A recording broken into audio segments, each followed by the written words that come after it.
جب اسے امام مظلوم حسین علیہ السلام کی شہادت کی خبر ملی تو پتھر پر اپنے سر کو مارنے لگا اور اس قدر زخمی ہوا کہ خون سے لہو لہان ہو کر بے ہوش ہو گیا۔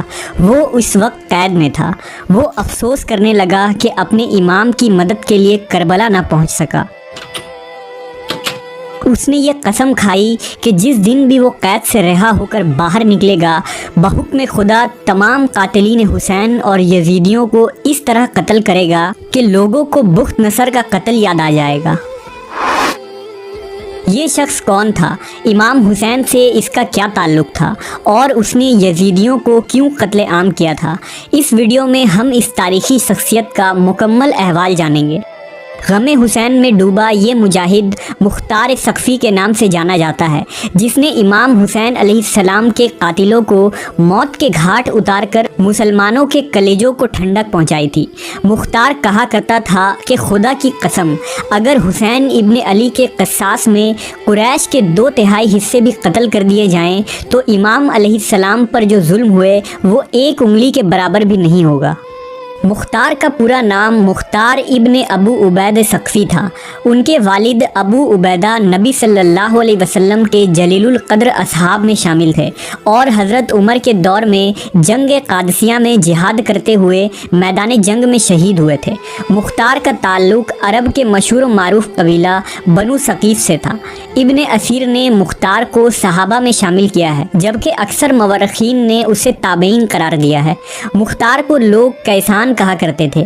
روایتوں کے مطابق امام علی علیہ السلام نے ایک دفعہ مختار کو اپنے زانوں پر بٹھایا اور اسے کیس کہا تھا، تب سے لوگ اسے کیسان کہا کرتے تھے۔ بچپن سے ہی مختار کو میدان جنگ میں جانے کا بہت شوق تھا۔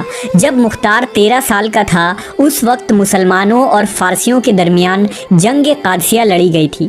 وہ اس جنگ میں شریک ہونا چاہتا تھا، لیکن کم عمر ہونے کی وجہ سے ان کے چچا سعد بن مسعود نے انہیں اس جہاد میں شریک ہونے کی اجازت نہیں دی۔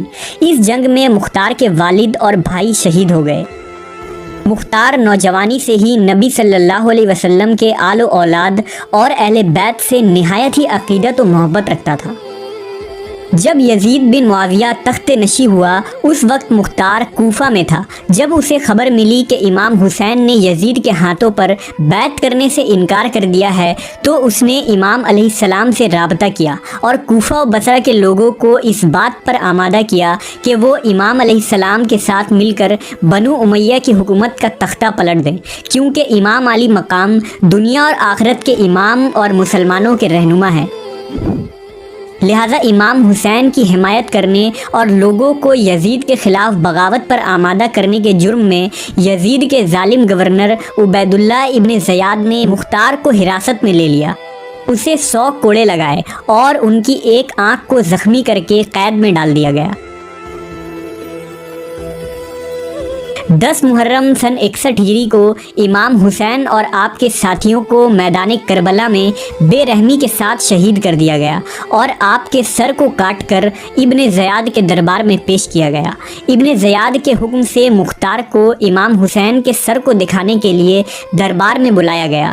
مختار نے جب امام حسین کے سر مبارک کو دیکھا تو بہت گریہ وزاری کرنے لگا اور روتے ہوئے اپنے سر پر مارنے لگا۔ اسی وقت مختار نے اپنے دل میں یہ قسم کھا لی کہ وہ امام کے قاتلین کو چن چن کر مارے گا اور آپ کے اہل بیت کا قصاص لے کر رہے گا۔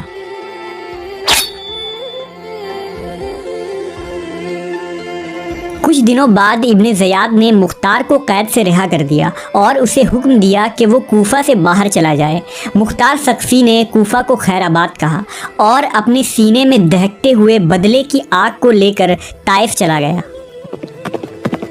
مختار نے بہت صبر اور حکمت سے کام لیا۔ اس نے پہلے اپنے تمام پرانے ساتھیوں کو جمع کرنا شروع کیا اور ایک چھوٹی سی فوج بنائی۔ مختار نے اپنے پرانے ساتھی ابراہیم ابن مالک اشتر کو بھی اپنے ساتھ ملا لیا، جو حضرت علی کے جانثار سپاہی مالک اشتر کا بیٹا تھا اور اہل بیت رسول سے بے پناہ محبت رکھتا تھا۔ ابراہیم کے پاس بھی چھوٹی سی لشکر تھی جسے مختار نے اپنے فوج میں ملحق کر دیا۔ اس کے بعد مختار نے اجمیوں، ایرانیوں اور موالیوں کو اپنے فوج میں شامل ہونے کی دعوت دی۔ یہ لوگ دراصل بنو امیہ کے ظلم اور عربی و اجمی تفریق سے پریشان تھے، لہٰذا وہ اجمی اور موالی جو اہل بیت رسول کے شیعہ تھے مختار کے ساتھ ہو گئے۔ رفتہ رفتہ مختار کی طاقت میں مزید اضافہ ہو گیا۔ مختار کے رگوں میں خون کی طرح دوڑتی اہل بیت سے محبت اسے بار بار حسین ابن علی کی شہادت یاد دلا رہی تھی۔ مختار اب قیام کے لیے تیار تھا۔ مختار نے اللہ رب العزت کے دربار میں دعا کی کہ اسے تب تک موت نہ آئے جب تک وہ ایک ایک یزیدیوں کو قتل کر کے ان کے ناپاک وجود سے اس زمین کو پاک نہ کر دے۔ مختار نے سن 63 ہجری میں سب سے پہلے کوفہ پر حملہ کیا۔ اس وقت عبداللہ ابن زبیر نے عبداللہ ابن مطیع کو کوفہ کا گورنر مقرر کیا تھا۔ مختار نے اس سے جنگ کیا اور کوفہ پر اپنی حکومت قائم کر لی۔ 66 ہجری میں مختار نے اعلان کیا کہ وہ امام حسین اور آپ کے اصحاب کے خون کا بدلہ لے گا، لہذا کوفہ کے شیعہ بھی مختار کے ساتھ ہو گئے۔ امیر مختار ثقفی نے اپنے دربار میں ایک شخص کو مقرر کیا تھا جس نے ان لوگوں کی ایک لسٹ بنائی جو میدان کربلا میں یزیدی لشکر میں شامل تھے اور جنہوں نے امام علی مقام کے قافلے پر حملہ کر کے انہیں شہید کیا تھا۔ اس فہرست میں جتنے لوگ بھی شامل تھے مختار نے ان تمام لوگوں کو تلاش کروایا اور انہیں قتل کرنا شروع کیا، جن میں شمر، خولی، عمرو بن سعد شامل تھا۔ کہتے ہیں کہ جب مختار ان قاتلین کو پکڑتا تو ان سے پوچھتا کہ کربلا کے میدان میں تم نے امام حسین پر کیسے کیسے ظلم کیے تھے۔ وہ پوری داستان سناتا اور مختار اس داستان کو سن کر زارو قطار روتا تھا۔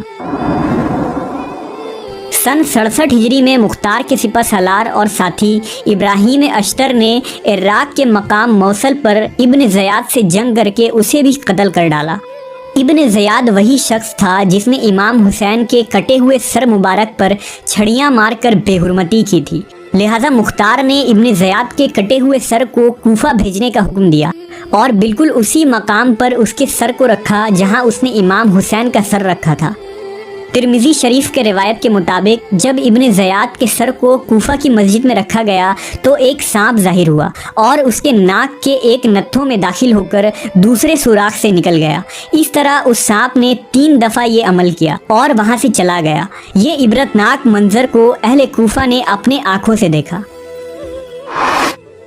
اس کے بعد ابن زیاد اور عمرو بن سعد کے سروں کو مختار نے امام حسین کے بیٹے امام سجاد علیہ السلام کے پاس مدینہ بھیجا، جسے دیکھ کر آپ نے مختار کے حق میں دعا فرمائی۔ روایتوں کے مطابق مختار کے قیام کو امام سجاد کی اجازت اور حمایت حاصل تھی۔ سن 68 ہجری کے بعد مختار کی امارت کمزور پڑنے لگی اور ابن زبیر کے بھائی مصعب نے کوفہ پر حملہ کر کے مختار کے قلعے کا گھیراؤ کر لیا۔ اس آخری لمحے میں مختار نے غسل کی، عطر لگائی اور نماز ادا کرنے کے بعد بارگاہ الہی میں شکر بجا لایا کہ اسے اللہ نے اتنی مہلت دے دی کہ اس نے تمام قاتلین حسین کو جہنم واصل کر دیا۔ اب اگر اسے شہید بھی کر دیا جائے تو کوئی غم نہیں۔ یہ کہہ کر وہ قلعے سے باہر آیا اور مصعب کی فوج سے لڑتا ہوا شہید ہو گیا۔ تاریخ میں مختار کی شخصیت کو بنو امیہ اور ناصبیوں نے بہت بدنام کرنے کی کوشش کی، لیکن مختار آج ہر محب حسین کے لیے ہیرو ہے، غم حسین سے زخمی دلوں کی ٹھنڈک ہے، اور مختار کے چاہنے والے آج تک اس سے شدید عقیدت و محبت رکھتے ہیں جو قاتلین حسین پر موت بن کر گرا۔